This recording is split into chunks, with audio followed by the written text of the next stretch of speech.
تو تعزیے کے رد کی طرف تو گیا، اور اس میں بھی جو عبارت تھی اس کے منکرات کی اور خلاف شرع باتوں کی بوجھ چھوڑ، یہ دیکھو اللہ کے فضل سے مل گیا مجھے مکاتیب سید احمد شہید رحمۃ اللہ قدس اللہ سر العزیز۔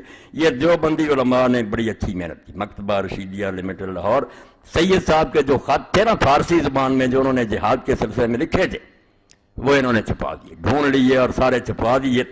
اب اس میں دیکھیں، میں حوالہ دے دوں، یہ چیزیں شاید آپ لوگوں کو اور جگہ سے نہ ملے، اس لیے میں ریکارڈ کرا رہا ہوں کہ یہ خطبے یادگار رہ جائیں۔ 149 صفحہ اور 150 صفحہ، حاجی علی خان امان حاجی علی خان کے نام لکھا کہ جہاد میں میرا ساتھ دو، تو کہتے ہیں کہ فی الحقیقت رفاقت من نیس، کہ جو لوگ اس جہاد میں میرا ساتھ دے رہے ہیں وہ میرا نہیں دے رہے ہیں بلکہ رفاقت رب العالمین، وہ اللہ کا ساتھ دے رہے ہیں، دین کا کام ہے۔ وہ رفاقت جد من سید المرسلین، اور جو پیغمبروں کے سردار تھے میرے دادا محمد رسول اللہ صلی اللہ علیہ وسلم، ان کا ساتھ دے رہے ہیں۔ اور واقعی جو شخص سید احمد شہید ان کے ساتھیوں کی تحریک کا مطالعہ کرے وہ یقیناً یہی کہے گا جیسے سید ابو الحسن ندوی نے کہا، سید مودودی رحمۃ اللہ نے کہا، کہ ایسے معلوم ہوتا ہے ان لوگوں کے کردار سے کہ یہ صحابہ کرام کے قافلے کے کچھ لوگ ان سے بچھڑ گئے تھے، ایسے ولی لوگ تھے یہ۔ تو فرماتے ہیں جو میرا ساتھ دیتا ہے وہ میرا نہیں دیتا، رب العالمین کا دیتا ہے، اور میرے دادا رسول اللہ صلی اللہ علیہ وسلم کا ساتھ دیتا ہے۔ آگے چل کر پھر لکھتے ہیں، این وقت ہما وقت کہ مخلص مقبول از منافق ملعون ممتاز میشود، یہ دور آ گیا ہے کہ اب جو منافق ہیں بے ایمان ملعون وہ مخلص مسلمانوں سے الگ ہو جائیں گے، جو جہاد میں ساتھ دیں گے اور جانیں قربان کریں گے کفار کے خلاف وہ مخلص مقبول ہوں گے، اور باقی جو ہوں گے وہ نمازیں پڑھیں جو جی چاہے کریں منافق ملعون ہوں گے۔ رفیق من از جنود حسین ابن علی، جو میرا ساتھ دے رہا ہے وہ حسین کے لشکریوں میں سے، جس طرح اس کے ساتھ اللہ کے بندے تھے وہ ہے۔ ورفیق مخالف من از زمرہ یزید شقی، اور جو میرے مخالفوں کا ساتھ دے رہا ہے، یہ افغان جو تھے پشاور کے، انہوں نے غداریاں کی تھی نا، سید صاحب کو زہر دے دیا، انگریزوں کو سکھوں کو اطلاع دے دی، شب خون مروائے، بیچارے بہت شہید کی، ان کو کہہ رہے ہیں کہ جو میرے ساتھی ہیں رفیق من از جنوب حسین ابن علی، سید صاحب نے کن کا حوالہ دیا کہ جو میرے لشکری ہیں وہ حسین ابن علی کے لشکر کے ساتھی ہیں۔ ورفیق مخالف من از زمرہ یزید شقی، اور جو میرے مخالفوں کے ساتھی ہیں وہ یزید مردود کے گروہ کے لوگ ہیں۔ آگے پھر 2-4 سطروں کے بعد لکھتے ہیں، وَدَرْجِ پس محض بنا بر محافظت این علاقہ ضعیف یہ دین و ایمان خدرہ برباد دادن و در جنود یزید پرید خدرہ شمردن۔ وہ پٹھان جس کو خط لکھا وہ ملازم تھا نا ان خانوں کا، تو کہتے ہیں اپنی نوکری بچانے کے لیے اور اس کمزور سے دنیاوی تعلق کو بچانے کے لیے نوکری کرتے رہنا اور مجاہدین کا ساتھ نہ دینا، بس محض بنا بر محافظت علاقہ ضعیف ہے، اس کمزور سے رشتے کو رکھنا کہ ہم ان خانوں کے ملازم ہیں، دین و ایمان خدرہ برباد دادن، یہ اپنے دین اور ایمان کو برباد کر دینے والی بات ہے۔ در جنود یزید پلید خدرہ شمردن، اور جو ایسا کریں گے کہ نوکریاں بچائیں گے اور ان غدار پٹھانوں کا ساتھ دیں گے وہ یزید پلید کے لشکر میں اپنے آپ کو شمار کریں گے، یہ نوٹ کر لیں۔ مکاتیب سید احمد شہید رحمۃ اللہ۔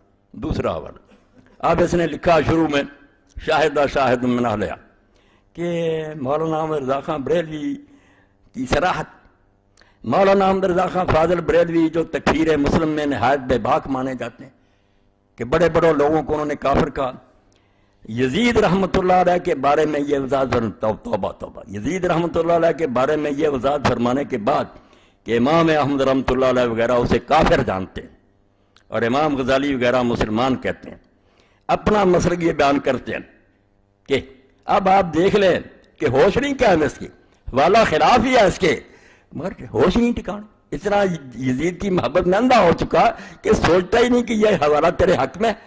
اعلیٰ حضرت نے لکھا کہ احمد ابن حنبل تو کھلا کہتے ہیں کہ یزید مسلمان ہی رہا تھا، کافر ہو گیا، تو اس کا کلمہ جاتا رہا۔ جب بیت اللہ شریف کو اس نے شہید کرا دیا، مدینہ کو 3 دن برباد کرایا، اہل بیت کو قتل کیا، کیا رہا وہ مسلمان؟ مگر امام غزالی کہتے ہیں نہیں، گناہ گار مسلمان ہے، جو چاہے ہو، فاسق ہے، گناہ گار۔ اپنا مسئلہ کیا بیان کرتے ہیں اعلیٰ حضرت؟ ہے اس میں کوئی صلاح الدین کے کام کی بات؟ اور ہمارے امام سکوت فرماتے ہیں کہ ہمارے امام جو نا ابو حنیفہ رحمۃ اللہ وہ خاموش ہیں کہ ہم نہ مسلمان کہیں نہ کافر. تو پلے تیرے کیا پڑو کہ نہ مسلمان ہے نہ ہم کافر کہتے. ہوا پھر کیا وہ اللہ ہی جانتا. منافق ہے یہ بے ایمان، نہ مسلمان کہیں نہ کافر، لہذا یہاں بھی سکوت کریں گے. اب اس کے بارے میں سن لیں کیا اعلیٰ حضرت کیا کہتے ہیں. ہاں کافر مومن کی بحث تو لگ رہی، اور اس سے یہ بھی پتہ چل گیا کہ بات گناہ گار سے آگے نکل گئی ہے. اس شخص سے کفر ایمان کی بحث شروع ہو گئی ہے کہ یہ مسلمان بھی رہا ہے یا کافر ہو گیا. گناہ گار ہونا تو الگ رہا نا، یہاں تک بحث چلی گئی کہ کئی اماموں نے کہا نہیں اب یہ مسلمان ہی رہا. اور یہی میں حوالہ کسی دن پڑھوں گا. اس دور کی بہترین تفسیر 2 صدیاں ہو گئیں. محمود آلوسی رحمۃ اللہ نے بغداد کے مفتی اعظم تھے، روح المعانی لکھی. ہاں اس میں انہوں نے سورہ محمد میں کہا کہ اللہ گوار میں اس کے حاضر ناظر کہتا ہوں کہ اس شخص کے اندر رائے ایمان کی نہیں ہے یزید میں، اور اگر تھا یہ مومن تو کافر ہو گیا. اب اس کے کفر میں کوئی شبہ نہیں. اور وہ کہتا ہے کہ علماء اتنے پر کہ قرآن مجید اٹھا کر کوئی گندگی پھینک دے، کہتے ہیں اب زبان سے 1000 بار کلمہ پڑھے کافر. اس کا یہ عمل ہی بتاتا ہے کہ قرآن کی توہین اس نے کیوں کی ہے. تو کہتا ہے کہ قرآن کو پھینکنے سے یہ بڑھ کر نہیں ہے کہ بیت اللہ کو آگ سے جلا دیا، رسول اللہ کا شاید 3 دن لوٹا گیا اور ہزاروں صحابہ اور تابعین قتل ہوئے. جو حرم تھا رسول اللہ کا، جہاں درخت کاٹنے حرام تھے اور اہل بیت کو قتل کیا، قرآن گندگی میں پھینکنے سے سمجھ تو کافر ہو جائے، یہ مسلمان رہا. وہ پڑھنے کے قابل بحث ہے. اور انہوں نے کہا جو کہتے ہیں کہ اس کو لعنت نہ کرو، ان پر کروڑوں لعنت ہیں، اس کے مددگاروں پر بے شمار لعنت ہیں کہ نام مراد دو ایسے ظالم کی مدد کرتے. اب یہ سن لیں آپ 6 جلد فتاوی رضویہ. کسی نے یہی کہا کہ بس یزید جو ایسا ایسا. اعلیٰ حضرت کا سن لیں اور داد دیں لوگوں کی جو شیخ القرآن بنے ہوئے ہیں، ان کی تفسیریں سعودیہ تقسیم کرتا ہے، کتابیں لکھتے ہیں، رسومات محرم اور حرام اور ثانیہ کربلا. بھائی کچھ ساتھی لکھتے مجھے خبر تھا کہ آپ کی خبر لیتا، لوں بالکل خبر لوں گا تاکہ آپ کا یہ دجل و فریب جو ہے یہ ختم. اب اعلیٰ حضرت کیا لکھتے ہیں، شروع کیسے کرتے ہیں. یزید پلید علیہ ما یستحق من العزیز المجید، کہ اللہ کرے اس سے سلوک جس کے وہ لائق ہے. قطعا یقیناً باجماع اہل سنت فاسق و فاجر و جری علی الکبائر تھا. اس کے بعد اعلیٰ حضرت نے کیا لکھا، یزید پلید تھا اور سارے اہل سنت کا اتفاق ہے، کوئی باہر نہیں اس سے، کہ فاسق تھا، فاجر تھا اور کبیرے گناہ کرنے میں دلیر تھا، کوئی حیا نہیں تھا اس کو. اس قدر پر ائمہ اہل سنت کا اتفاق ہے، اس میں کسی کا اختلاف نہیں. یہ اہل سنت کی طے شدہ بات ہے. جو یہ نہیں مانیں گا وہ سنی ہی نہیں ہوگا. یزید پلید کے گروہ کا وہ کوئی ناسبی ہوگا، ملعون ہوگا جو اہل سنت سے خارج ہوگا. اس قدر پر تمام ائمہ اہل سنت کا اتفاق ہے. صرف اس کی تکفیر و لعن میں اختلاف فرمایا. جھگڑا صرف یہ ہے کہ اب اس کو کافر کہیں یا صرف گناہ گار کہیں. امام احمد ابن حنبل رضی اللہ تعالیٰ عنہ اور ان کے اتباع و موافقین اسے کافر کہتے اور بتخصیص نام لے کر اس پر لعنت کرتے ہیں اور اس آیہ کریمہ سے اس پر سند لاتے ہیں. آگے سارے اس کے ظلم بتائے. اس کے بھی پھر موقع آئے گا کہ یزید نے والی ملک ہو کر زمین میں فساد پھیلایا، حرمین و طیبین خود کعبہ معظمہ و روضہ طیبہ کی سخت بے حرمتیاں کی، مسجد کریم میں گھوڑے باندھے، ان کی لیڈر پیشاب ممبر اطہر پر پڑے، 3 دن مسجد نبی صلی اللہ علیہ وسلم بے اذان و نماز رہی، مکہ و مدینہ و حجاز میں ہزاروں صحابہ و تابعین بے گناہ شہید کیے، کعبہ معظمہ پر پتھر پھینکے، غلاف شریف پھاڑا اور جلایا، مدینہ طیبہ کی پاک دامن پارسائیں 3 شبانہ روز اپنے خبیث لشکر پر حلال کر دی، رسول اللہ صلی اللہ علیہ وسلم کے جگر پارے کو 3 دن بے آب و دانہ رکھ کر ماں ہمراہیوں کی تیغ ظلم سے پیاسا ذبح کیا، مصطفیٰ صلی اللہ تعالیٰ علیہ وسلم کے گود کے پالوئے تنے نازنین پر بادشاہ گھوڑے دوڑائے گئے کہ تمام استخوان مبارک چور چور ہو گئے، سرور انور کے محمد صلی اللہ تعالیٰ علیہ وسلم کا بوسہ گاہ تھا، کاٹ کر نیزہ پر چڑھایا اور مندروں پھرایا، ہر میں محترم مخدرات مشکوہ رسالت حضور کے گھر کی پردہ دار بچیاں قید کیے گئے اور بے حرمتی کے ساتھ اس خبیث کے دربار میں لائے گئے. اس سے بڑھ کر قطع رحم اور زمین میں فساد کیا ہوگا. ملعون ہے وہ جو ان ملعون حرکات کو فسق و فجور نہ جانے. قرآن عظیم میں صراحتاً اس پر لعنہ اللہ فرمایا، لہذا امام احمد اور ان کے موافقین اس پر لعنت فرماتے ہیں. وہ سورہ محمد کی آیت پڑھتے ہیں کہ جو رشتوں دادوں سے بگاڑے اور زمین میں فساد برپا کرے اس پر لعنت. اور ہمارے امام اعظم رضی اللہ تعالیٰ عنہ لعن و تکفیر سے احتیاطاً سکوت. وہ کافر نہیں کہتے لعن، کہ اس سے فسق و فجور متواتر ہے. امام صاحب کہ اس نے جو فاسقوں والے کام کیے وہ تو شک سے بالا متواتر، آسمان کے سورج کی طرح یہ فاسق ہے، کفر متواتر نہیں، کفر میں شک ہے کہ کافر ہوا یا نہیں، اور بحال احتمال نسبت کبیرہ بھی جائز نہیں نہ کہ تکفیر، تو جب شک ہو تو پھر کافر نہیں کہنا چاہیے، مگر اس کے فسق و فجور سے انکار کرنا، اور امام مظلوم پر الزام رکھنا ضروریات مذہب اہل سنت کے خلاف ہے، اور ضلال تو بد مذہبی صاف ہے کہ جو امام کو کہے کہ وہ غلط کر رہے تھے اور اس کو بری کرے کہ نہیں یزید برا نہیں تھا، ضروریات مذہب اہل سنت کے خلاف، سنی ہونے کے لیے ضروری ہے کہ مانے اس کو فاسق، اور امام کو سچا نہیں مانتا، ضلال تو بد مذہبی صاف ہے، کھلی گمراہی اور بے مذہب آدمی ہے، بلکہ انصافاً یہ اس قلب سے متصور نہیں جس میں محبت سید عالم صلی اللہ تعالیٰ علیہ وسلم کا شمع ہو، بالکل سچ کا کہتے ہیں جس کے دل میں رسول اللہ کی محبت کا ذرہ بھی ہوگا اس دل سے یہ کبھی ہو ہی نہیں سکتا کہ وہ یزید کو رحمت اللہ علیہ اور نیک کہے اور امام حسین مظلوم کو کہا کہ وہ باغی تھا، کہتے ہیں اگر رائی بھی محبت کی ہوگی وہ دل کبھی یہ سوچ نہیں سکتا۔ یہ ہے اعلیٰ حضرت جس کی دو سطریں کہ وہ کہتے ہیں ہم نہ کافر کہنا مسلمان، اس سے تیرا کیا کام چلتا، یہ تو گناہگار سے بھی آگے بات چلی گئی کہ اس کا ایمان ہی مشکوک ہو گیا، مگر محبت میں اندھا ہوا، بالکل اندھا ہو گیا۔ اب اس کے ساتھ امام ابن تیمیہ شیخ الاسلام ابن تیمیہ رحمۃ اللہ کہتے ہیں کہ ابن تیمیہ جو ہے نا انہوں نے اس بارے میں جو لکھا وہ ہمیں قبول ہے، بھائی وہی کر لو قبول، ہاں ابن تیمیہ رحمۃ اللہ علیہ کا پڑھ لو کہ وہ کیا کہتے ہیں۔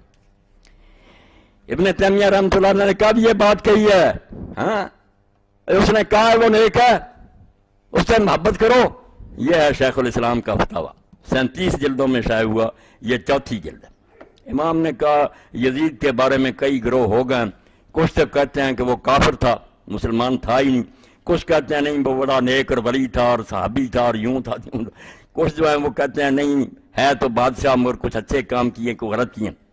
اب اس نے اس میں جو لکھا حوالہ دیکھو آدھا، ابن تیمیہ رحمۃ اللہ علیہ کہتا ہے کہ ابن تیمیہ لکھتے ہیں کہ یزید جو ہے نا امام احمد ابن حنبل رحمۃ اللہ علیہ سے 85 سوا ان کے بیٹے صالح نے کہا کہ آپ یزید پر لعنت کیوں نہیں کرتے؟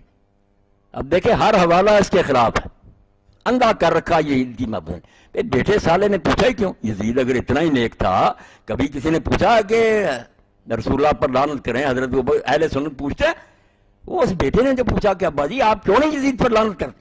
پتا چلا کہ ابا جی بھی اس کو برا کہتے رہتے تھے، بیٹا بھی جانتا ہے، اس نے کہا کہ آپ کیوں نہیں پھر نام لے کر کہتے کہ اس پلید پر لعنت ہو؟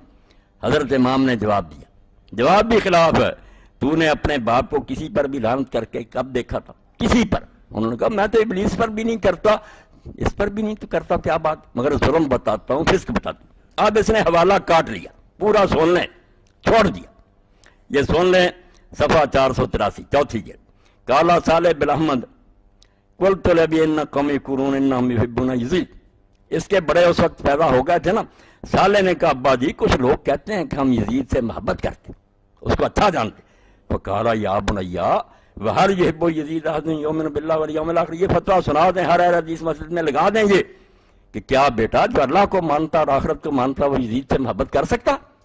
یہ پہلا حصہ چھوڑ دیا اس کو، کیا فرمایا جو اللہ کو مانتا ہے اور آخرت پر ایمان ہے وہ اس سے محبت نہیں کر سکتا، ایسے ظالم اور فاسق سے محبت؟ تو قلت یا ابت فلماذا لا تعلن، یہ الگ مسئلہ۔ وہ ابن تیمیہ نے لکھا کہ کئی بڑے بڑے امام جو ہے ابن جوزی کیا ہراسی وہ کہتے ہیں نام لے کر لعنت کرو، کچھ کہتے ہیں اس طرح کہہ دیا کرو کہ ظالموں پر لعنت، کچھ کہتے ہیں لعنت سے بچنا چاہیے، وہ الگ ہے، مگر اس کا فاسق ہونا ظالم ہونا کسی نے شک نہیں کیا۔ تو صالح نے پوچھا ابا جی آپ پھر لعنت کیوں نہیں کرتے؟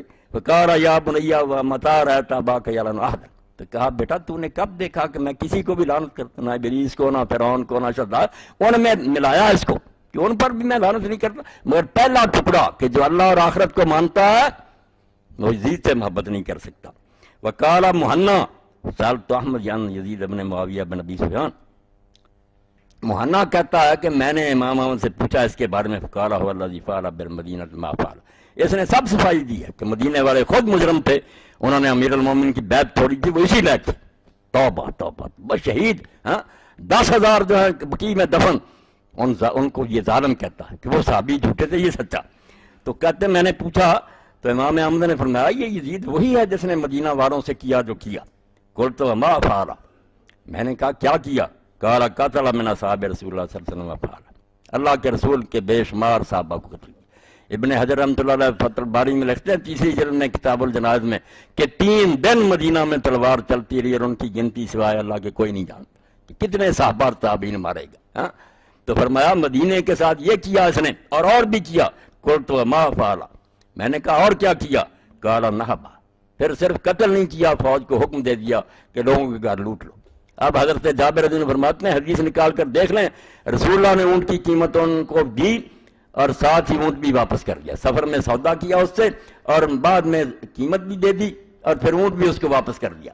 اور وہ قیمت جو تھی حضرت جابر رضی اللہ عنہ فرماتے ہیں میں نے سنبھال کر رکھی تھی، اس میں اتنی برکت تھی کہ میرا وہ ختم ہونے میں آتا ہی نہیں تھا، یہاں تک کہ شام والوں نے حرہ میں جب ہمارے گھر لوٹے تو وہ بھی سرمایہ میرا لے گئے۔ یہ مسلم شریف میں آپ دیکھ لیں تو امام احمد فرماتے ہیں اس کے بارے میں پوچھتا کہ اصحاب رسول کو قتل کیا اور مدینہ لوٹا، قلت تو فضلت کرون الحدیث، تو پھر میں نے پوچھا کہ کیا اس سے کوئی حدیث روایت کی جائے؟ آخر اپنے باپ سے اور دوسرے لوگوں سے حدیثوں سے بیان کرتا تھا۔ قال لا یذکر عنہ حدیث، فرمایا حدیث میں اس کا نام بھی نہ لیا کرو، یہ اس لائق ہے کہ حدیث سے روایت کی جائے۔ وہکذا ذکر القاضی ابو یعلا وغیرہ، یہ آپ نے سن لیا۔ اب اگلا صفحہ سن 484، امام فرماتے ہیں ومن آمن باللہ والیوم الآخر لا اختار ان یکون ما یزید ولا ما امثال من الملوک الذین لیسوا بعادلین۔ میں نے کھنگالے ہی اور اس لیے پہنچا رہا ہوں کہ بڑے بڑے میں دیکھتا ہوں ڈوب گئے ہیں، وہ کہتے ہیں ہمارے بڑے غلط تھے، جو بندی اٹھتے ہیں وہ کہتے ہیں نہیں ہمارے جتنے بزرگ تھے وہ بھی بیوقوف تھے، وہ سمجھ نہیں سکی، یزید تو ولی تھا۔ سارے اپنے بڑوں کے خلاف یہ قرارداد پیش کر رہے ہیں، جیسے یہ کہتا کہ محقق نہیں تھے، وہ چھان بین نہیں کر سکتے، انہوں نے چھان بین کی تھی، آپ جھوٹے لوگ ہیں۔ تو ابن تیمیہ رحمۃ اللہ علیہ نے دوسرا حوالہ، یہ اپنے ایمان کا جائزہ لے لیں جو اس کو رحمۃ اللہ علیہ کہتے ہیں، میں نے دعا کر دی تھی نا کہ اللہ تعالیٰ میرا حشر فاطمہ حسن حسین علی اور کے ساتھ کر، اور ان کے بارے میں کی تھی کہ یہ اللہ ان کو یزید اور شمر کے ساتھ لے جائے، یہ آمین کہیں۔ تو امام کیا کہتا؟ وَمَنْ آمَنَ بِاللَّهِ وَالْيَوْمِ الْآخِرِ، کہ جو اللہ کو مانتا ہے اور جس کا ایمان قیامت پر ہے، لا يختار ان يكون ما يزيد ولا ما امثال من الملوك الذين ليسوا بعادلين، یہ نہیں لکھا اس نے، اتنی کتاب بنائی، یہ نہیں فتاویٰ نظر آ۔ فرمایا کوئی اللہ اور قیامت کو ماننے والا یہ پسند بھی نہیں کر سکتا کہ وہ دن قیامت کے یزید اور اس جیسے بادشاہوں کے ساتھ ہو، الذین لیسوا بعادلین، جو عادل نہیں تھے، ظالم تھے۔ کوئی مسلمان یہ نہیں پسند کرا، اللہ اور آخرت کا کہہ دیا کہ جو اللہ اور آخرت کو مانتا وہ تو یہ پسند ہی نہیں کر سکتا کہ دن قیامت کے وہ ان ظالموں کے ساتھ ہو، کبھی بھی نہیں ہو سکتا۔ یہ صرف جھوٹے لوگ ہیں جو ایسی باتیں کرتے ہیں۔ تو بالکل امام نے اپنا ایک پھر مذاکرہ بھی بتایا کہ جب وہ تاتاری آئے نا اور سارے علاقوں پر وہ چھا گئے تو یہاں بھی پہنچے، دمشق میں بھی، تو امام ابن تیمیہ رحمۃ اللہ علیہ فرماتے ہیں مجھے بھی بلایا اور بھی لوگ گئے، وہ مسلمان ہو گئے تھے مگر یزید کو برا جانتے تھے، ان سے اچھے تھے کہ پہلے مسلمان ہوتے ہی وہ سمجھ گیا کہ یہ پلید ہے۔ وَبِذَالِكَ جب تو مقدم المغل بولائی، یہ 487 اور 428، اس میں بہت سی چیزیں آ جائیں گی، پتہ چلے گا کہ اہل بیت کی محبت میں کیوں بیان کرتا ہوں، یہ فرض ہے، اس سے کہ بغیر دین کوئی نہیں۔ اور ابن تیمیہ کہہ رہے ہیں حدیثوں کے حوالے سے، تو کہتے ہیں مغل سردار بولائی نے جب بلایا، لما قادم دمشق فی الفتنۃ الکبیرہ، جب وہ سب تباہ کرتے آ رہے تھے دمشق میں پہنچے، وجرت بینی و بینہ و بین غیر مخاطبات، میرے اور اس کے درمیان پھر بات چیت ہوئی، کئی مسائل اس نے چھیڑ دیے بولائی نے، فسارنی فی ما سارنی ما تذکرون فی یزید، تو جو باتیں اس میں پوچھیں اس میں یہ بھی پوچھا کہ یزید کو تم کیا کہتے ہو؟ تو امام پھر بھی درمیان میں رہے کہ نہ لعنتی کی نہ اچھا، قول تو لا نسبہ ولا نحبہ، ہم نہ اس سے محبت کرتے ہیں، اس کو اچھا بھی نہیں جانتے اور گالیاں بھی نہیں دیتے، فإنہ لم یکن رجل صالحا فنحبہ، نہ تو وہ نیک آدمی تھا کہ ہم اس سے محبت کریں، وَنَحْنُ لَا نُسِبُّ أَحَدًا مِّنَ الْمُسْلِمِينَ بِعَيْنِهِ، اور مسلمان کسی طرح کا بھی گیا گزرا ہم اس کو نام لے کر اس کو گالی بھی نہیں دیتے، نیک نہیں تھا کہ محبت کریں۔ فقال افلا تلعنونه، اس نے کہا تم لعنت کیوں نہیں اس کو کرتے؟ اما کان ظالما، وہ ظالم نہیں تھا؟ اما قتل الحسین، اس نے امام حسین کو شہید نہیں کیا؟